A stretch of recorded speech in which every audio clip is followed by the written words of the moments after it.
Let's go.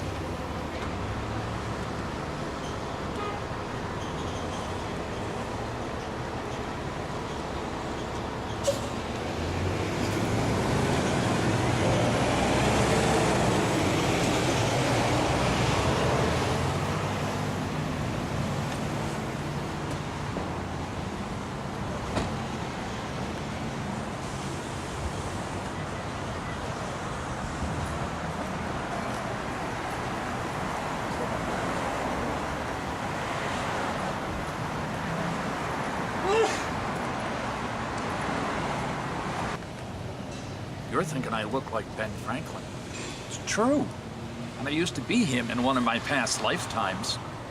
But I'm here for another reason. I wish to tell you that in one of my past lives, I was Alexander the Great. If you have time, I wish to tell you about my father Philip, and my second father Zeus, my mother Olympias, who has snakes in her bedroom. I wish to tell you how I was taught by Aristotle, the greatest teacher and systematizer of the world's knowledge, of how I conquered much of the known world, from Greece and the Middle East to India. I encountered sacred groves, temples, forests, lovely hills, mountains, villages, caves, oases, deserts, abodes of monsters. In India, I befriended a yogi named Porus, who returned west with me and taught me many things about life and death. And I made peace with King Porus and his deadly elephants. Listen to this. Olympias and her friends and young servants, all women, mind you, maenads, vine-covered, snake-entwined, and all drunk with wine, go out at night into the dark woods with that lurking Dionysus, that wandering penis born from Zeus's thigh. There they chant and scream and dance ecstatically, and drink milk from cows, and tear animals apart, if they can catch them, and seek out men if they don't flee in horror. Moons inside them glowing, beyond time and sense, lighted by sacred torches of their own zeal. They're wild, full of the demon. Everything that can be imagined happens there. It's madness. Olympias practically admitted it to me. My father Philip had 7 wives in all. A dangerous practice, as he found out when he got a knife in the chest. But he was a great leader and conqueror, with a sword chopped down his face, 1 eye, and a limp. But none of that ever stopped him from having a good time, or fighting a battle, or finding another young wife. Have I mentioned my wife, Roxanne?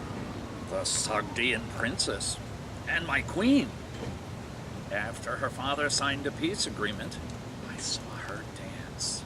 She wore purple, red, and gold layers over a white sari. The bracelets and necklaces and toe rings glimmered as if visited by the sun.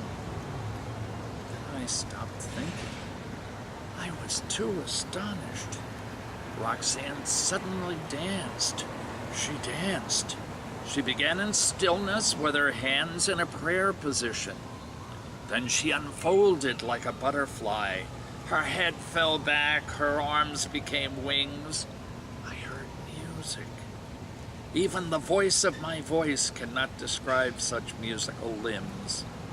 Her movements were the sun and the moon, the flowers and the trees, the birth of worlds, and Shiva's dance that creates and destroys.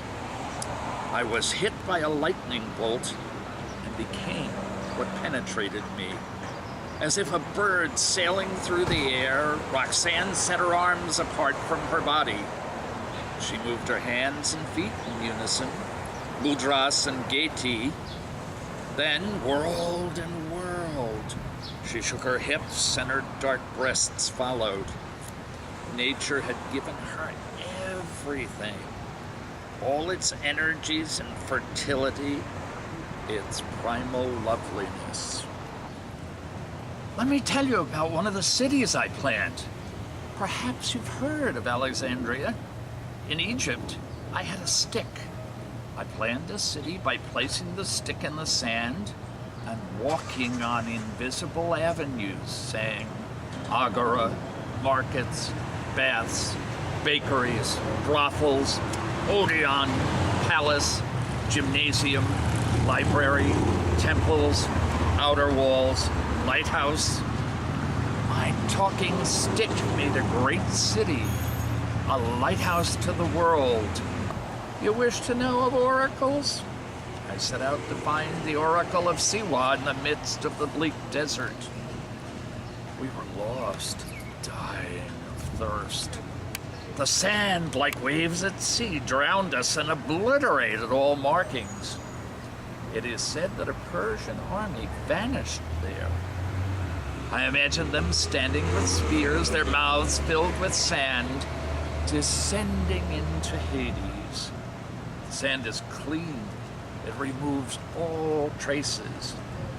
In time, the caravan camels pass over, and the bones transmogrify into dust and sand, into memory itself, and at last even memory is sucked down. Come closer. I was surrounded by Persian nobles, bent on my destruction. Rosaki, a noble, sliced his scimitar through my helmet. I impaled him. At the same moment, Prince Spithridates lifted his scimitar to chop off my head, but Cletus cut off his arm and saved me. I was covered in blood. The stroke of Cletus's arm changed history. Without that arm, people the world over would not know each other, and you'd be sitting under a coconut tree. Why I've been talking about all of these different scenes? Do they interest you? If they do, would you like to find out where you can find out more? Well, I'm going to tell you, you can do it by purchasing the book Alexander the Great in India, Sunburst Upanishad by Richard Marranca. And here is the information you need to know.